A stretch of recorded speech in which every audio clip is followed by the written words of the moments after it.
Hi, I'm John Stevenson, and we're going to be talking about the age of exploration in our continuing study of the history of civilization. Back when I was very young, I remember reading the account of Thor Heyerdahl. He was a Norwegian explorer. He got a group of sailors together. They built this raft using materials, ancient materials that they found in South America, and sailed across the Pacific. His theory was that these islands in the South Pacific had originally been inhabited by people who had sailed from South America, going westward, catching the currents, and making their way to those islands. It was a wonderful theory, and he proved that it could be done, but we've since learned that the theory itself was wrong. We've learned, thanks to DNA evidence and archaeology, that the peoples who came to the South Pacific, making their way from island to island, it happened over many hundreds and even over 1,000 years from Asia, and they made their way bit by bit from island to island over many hundreds of years.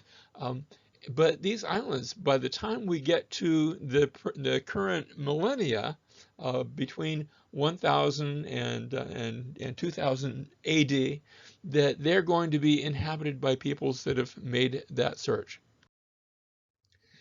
The travels go back all the way to Pharaoh Necho. He's one of our first, not that he himself did the traveling, and we wouldn't know about the travels that he sponsored were it not to Herodotus, who relates the account that Pharaoh Necho hired a number of Phoenicians, a Phoenician fleet, with the intended purpose of circumnavigating the continent of Africa. They set off from the Red Sea and they traveled south in this attempt to circumnavigate Africa. And Herodotus tells the story about how they came to the place where the sun began to rise on their left instead of on their right. And Herodotus concludes, well, we know that can't be true, so that just sounds plain silly. So the whole story he dismisses the entire story. Actually, that's the part that gives it its sense of credibility, because we know that once they circumnavigated the southern portion of the Cape of Good Hope, indeed, the sun would rise on the other side of the ships as they were making their way back north again. Pytheas, a Greek explorer, instead of going south, he goes to the north. He travels north from Gaul, and that's modern-day France, and then he circumnavigates the British Isles, and he comes to a place where he describes water that solidified and these big chunks of giant ice, and a place where in the summertime the sun doesn't shine, or excuse me, the sun doesn't set. And so again, his description bears the marks of authenticity. Aristophanes was the director of the Alexandrian Library in northern Egypt, right on the coast, 200 BC. And in his day, it had been noted that measurements taken down at what we call Aswan today, the city of Syene, where the first cataract was located, on the summer solstice, the sun at its height would shine directly down a well where you could see the bottom of the well clearly with the sun shining to it. And yet on the same day of the year in Alexandria, the sun would be offset by about 7 degrees. And so he engaged in some geometry in order to determine the geography of the area. He used geometry to determine the circumference of the Earth, and he reasoned that it was somewhere around 25,000, what we call 25,000 miles in circumference. He was correct. The Greeks of his day not only knew that the world was round, but he had determined how round it was, the size of the circumference of the Earth. It was left to the Vikings to actually make it to the New World, at least coming from the east. They traveled first to Iceland in their early voyages, and then from there, Eric the Red made it to Greenland. You say, well, why did he call it Greenland? I've actually flown over Greenland. It's covered with ice, even in these days of global warming. And perhaps that was a sense of propaganda. If you want to get people to move to a new land and establish colonies, you're not going to call it Iceland, you're going to call it Greenland. So perhaps the name was a bit of advertising ploy. From there, Leif Erikson, just a generation later, makes it to Newfoundland, to the North American coast, and for a time sets up a colony, but that colony doesn't last. And these explorers do not come back and write about it, or if they do, those writings are not disseminated all over Europe. So the news didn't really get out like it would at a later date. One who did get the word out was Marco Polo, traveling in the 1200s and all the way up into the 1300s, who left his home in Venice, traveling. He was a Venetian merchant traveling with his father and his uncle, and they made the overland route all the way to the China of Kublai Khan. Remember when we looked at the Far East, we talked about the various Chinese dynasties, and this was the dynasty of the Mongols. And Kublai Khan, his court, they actually met with the emperor over a period of many years where he traveled up and down throughout China, and then made the return trip via the South Chinese Sea to come through the Indian Ocean and eventually all the way back home. And what made Marco Polo so significant is that he came back and he wrote about it, and his writings were copied, they were published. Now, you didn't have the printing press yet, and so every copy had to be handwritten, but he published his book, and it began to be disseminated where many people heard about his voyages. Another explorer around the same time was Ibn Battuta. He was a Muslim scholar from Morocco. He had set out to do a pilgrimage to Mecca, although he had also done some other travels from his point in Morocco south into parts of northern Africa. He makes a pilgrimage to Mecca, but then arriving at Mecca for the pilgrimage, after that he continues to travel, making his way first north and then to the east, a series of travels that would take him also all the way to China, through Anatolia, through Central Asia, ultimately to China, and then down to India, where he would eventually make it back home, and again to write about his travels, and those travels would be disseminated. So when we look at Marco Polo versus Ibn Battuta, Marco Polo, of course, was a Christian. From what we call Italy today. They didn't have a country of Italy at that point, but from Venice. Ibn Battuta, he was a Muslim. In Marco Polo's case, his travels included Mongolia, included India, and of course China. In the case of Ibn Battuta, his travels also included voyages into Africa, both from Morocco, but also along the east coast of Africa, alongside the Indian Ocean. In Marco Polo's case, in his writings, we see an appreciation of the non-Christian cultures. He doesn't renounce his Christianity, but he can look at other cultures and he can see their strengths, and I suppose their weaknesses too, but he can admire them. When we come to Ibn Battuta in his writings, you sense that he's very uncomfortable with non-Muslim countries and prefers to go back to those countries where Islam was the rule.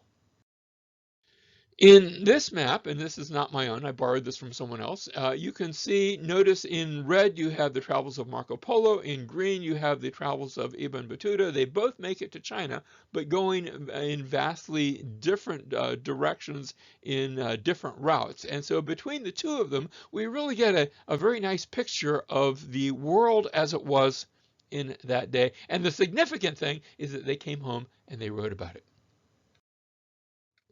Now, meanwhile, China itself had been eventually going to do some travels. Admiral Jose was captured by the Ming Dynasty at the age of 10. He was castrated so that he would not be tempted to try to overthrow anyone and establish his own dynasty. And he found him in service to Zhu Di and assisted him in becoming emperor.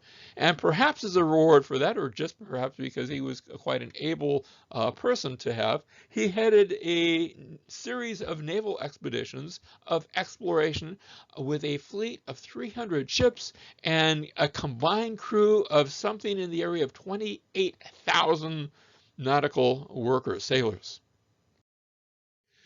If you go to Nanjing today, you can actually see a replica of his flagship. It is 425 feet long. That's the size of a small cruise ship. And it contains separate buoyancy chambers. And remember, this was just one of a fleet of 300. Leaving China, he traveled southward and made it all the way down to Indonesia, where they did voyages of exploration through that area. From there, they continued westward past India all the way to the Persian Gulf and continuing west up the Red Sea all the way to Egypt and even journeying southward along the eastern coast of Africa. Now, those are the directions they went toward the west. Where did they go toward the east? Well, they certainly took in places like Korea and Japan, but how far beyond that, we simply don't know. And there are those who have theorized perhaps they made it all the way to the Americas, perhaps all the way to North and South America. Now that might have been a stretch. I don't know, because we don't have any records that clearly talk about that. However, and we noted this back when we were looking at the Far Eastern civilization, after his voyages, things changed, and I'm quoting here from Neil Ferguson's book on civilization. From 1500, anyone in China found building a ship with more than 2 masts was liable to the death penalty. In 1551, it became a crime to even go to sea in such a ship. In other words, travel outside of China stopped. It came to a screeching halt in the beginning, possibly because they looked at the rest of the world and they said, they don't have anything we want. After all, China at that day and age had become possibly, well, not possibly, very likely the highest civilization with the greatest technology. And so they closed their doors and they closed their traveling doors. And as a result, the civilization in China would have a tendency to stagnate while the civilization in the rest of the world would continue to grow and advance. Some of that advancement is seen in the person of Prince Henry the Navigator. He wasn't the king. Instead, he had an older brother who was destined to be the king of Portugal.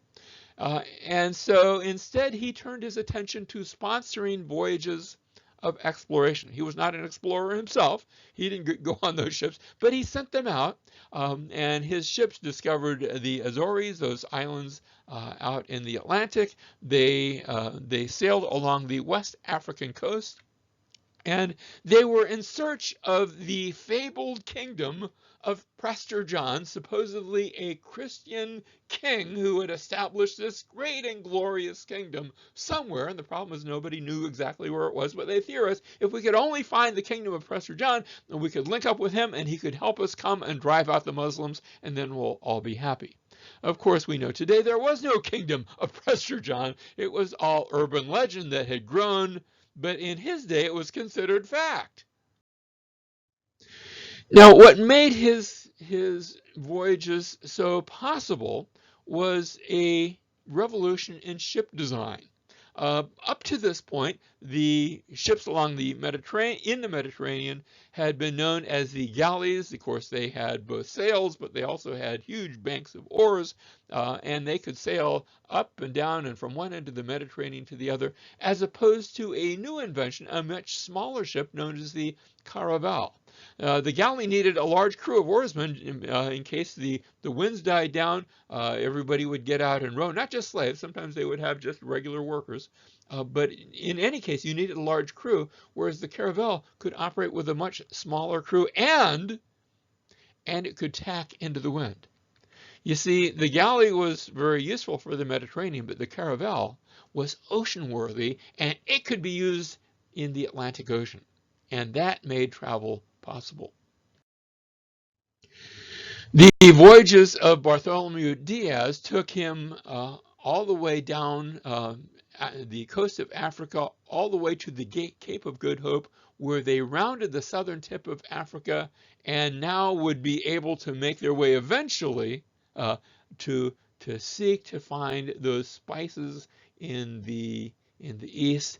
They were looking for a route that would not take them through Muslim territories, but that could reach the markets of India and China, and a lot of that had to do with the Portuguese and, of course, Prince Henry the Navigator.